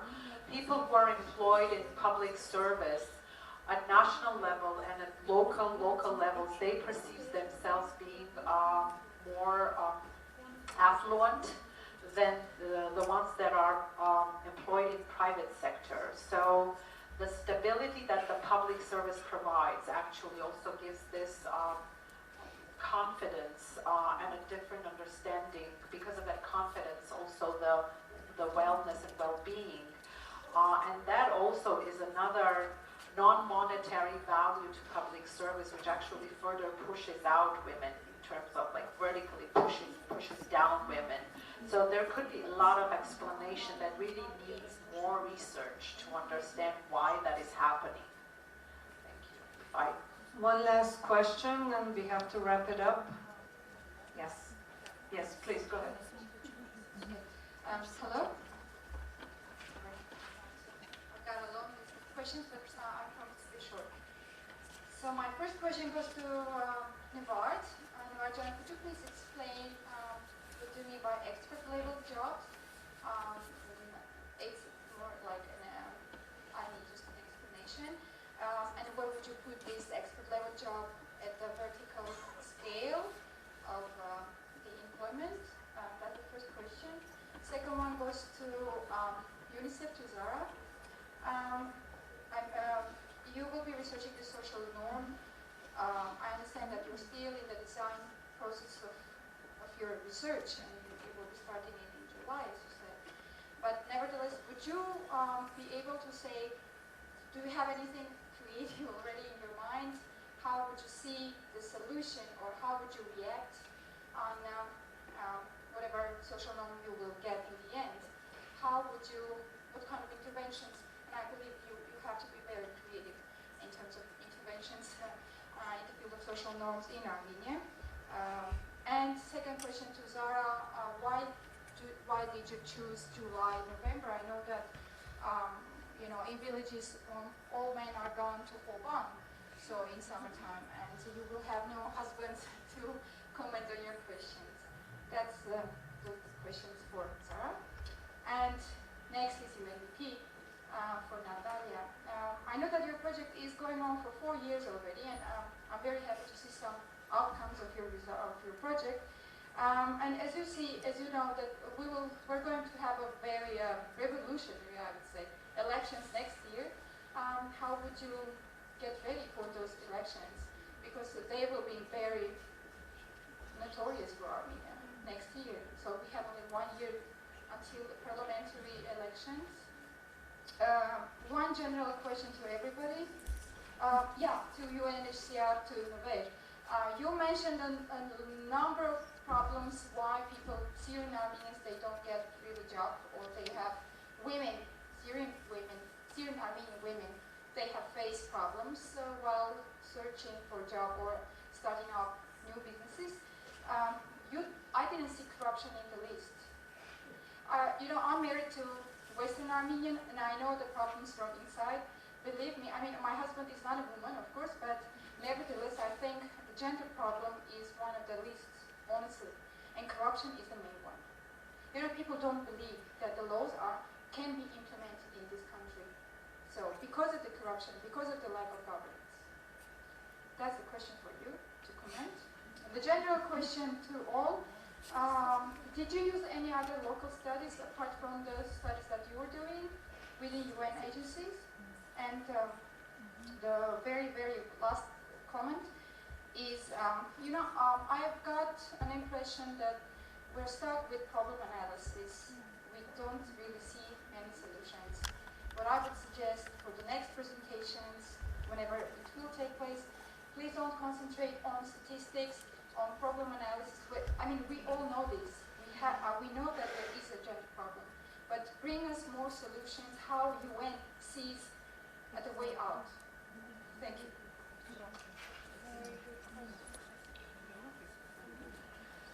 Starting from the general comment on if we had used any other studies in the report in order to explain all the statistical trends. I have used the other studies that have been done locally, and actually they a lot of the times explain the hidden part of why the things are happening. They hint on that, but now they need an extra study to actually provide the clear linkage in terms of social norms. For instance, the studies of textbooks, the studies of methodologies in schools, the studies of public service perception, violence, domestic violence particularly, all this had fed into the report. In terms of only providing the data and statistics and not providing the solution, there is a range of solutions provided, recommended, and it all boils down to working with the public service through 3 stages: short-term, mid-term, and long-term, because this is a very big shift for Armenia to start actually monitoring for results in terms of equal pay for equal work, because actually apparently we don't understand what it means. So there is a lengthy list of recommendations what needs to be done to come to the point where we can actually start seeing some really major shifts, and it will take more than 5 years definitely if we really work hard all together with all the stakeholders. The other thing, coming to the expert level, this is actually this is the ILO methodology of measuring the complexity of knowledge, skills, and competences. And you can go, and I can share, and it's also in the report, you can even go online and take the guidelines on international standards of classification, international standard classification codes for occupations. And level-wise, there are 9 levels. And if we're talking talking expert level, it is the third one from the top. So after that, you would have, above that, you would have CEOs and top managerial positions, and above that, you would have the highest positions in legislature, in executive offices, so like presidents and ministers and all this really high-ranking crowd would go in this first rank. So this was alarming, this third level, because this is where the breaking point is, where you can have then, you can actually expect these expert level people with the complexity skills they have to graduate into decision-making offices everywhere in the society. That could be public or private service. And I can share the details of how it is being classified. Thank you. Thank you for all the questions.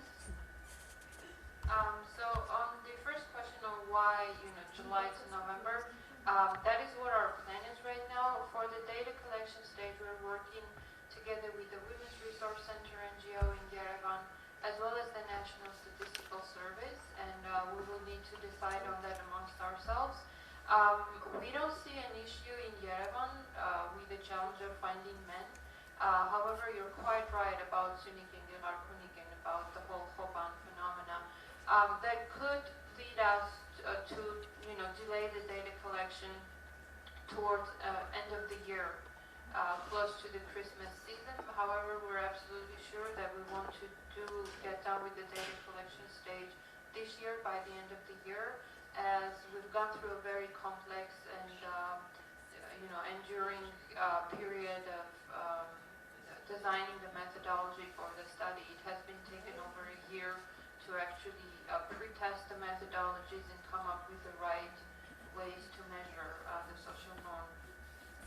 In terms of the solutions, because we do not have the results, we have not implemented the study yet. I cannot talk based on that. However, looking at the international experience and what the development agencies are saying, including the World Bank Group, there is a myriad of solutions, and there is no one solution that's going to tackle the specific issue of sex-selective abortions.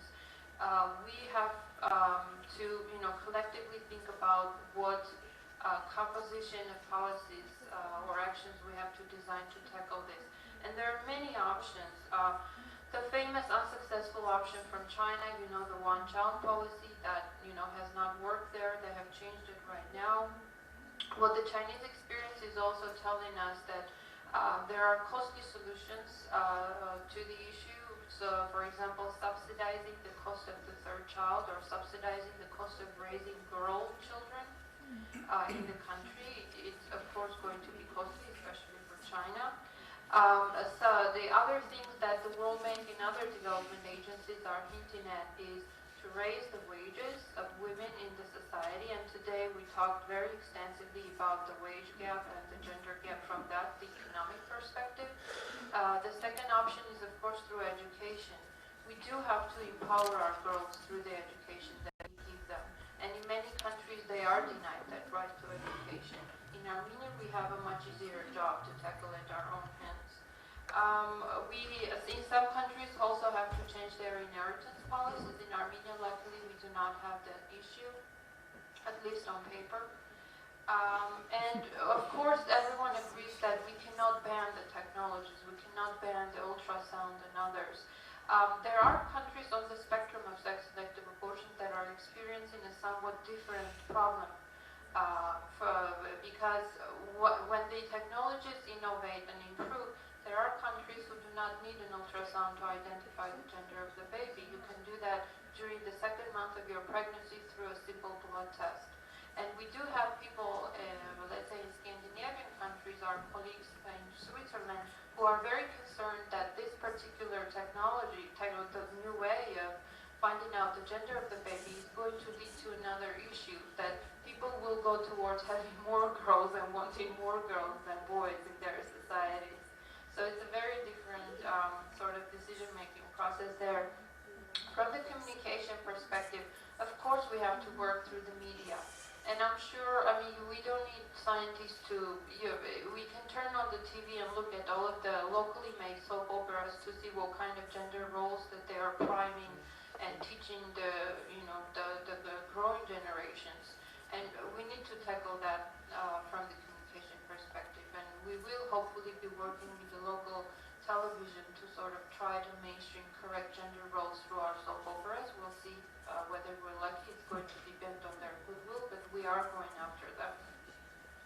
And as far as other studies, because our topic today is gender, another issue that, another study that UNICEF has done is on children with disabilities, and we have this aggregate data that tells us that the most sensitive sort of child with a disability in the Armenian society is are girls with intellectual disabilities. So that's just another study. It's on our website. You can also write to our Facebook page. We can share that. Thank you. I think you still have a couple of outstanding questions. May I ask you to please reach out to our guest speakers and talk to them afterwards. We do have a commitment that we have to leave here right before 7 o'clock, so I do apologize if your questions have not been answered. Once again, on behalf of AUA community, on behalf of College of Humanities and Social Sciences and our Dean, Dr. Tom Samuelian, I would like to extend our deepest gratitude and appreciation to you all for your willingness to be a part of this important, very insightful and informative event. Thank you all. Thank you all for coming. We really appreciate it.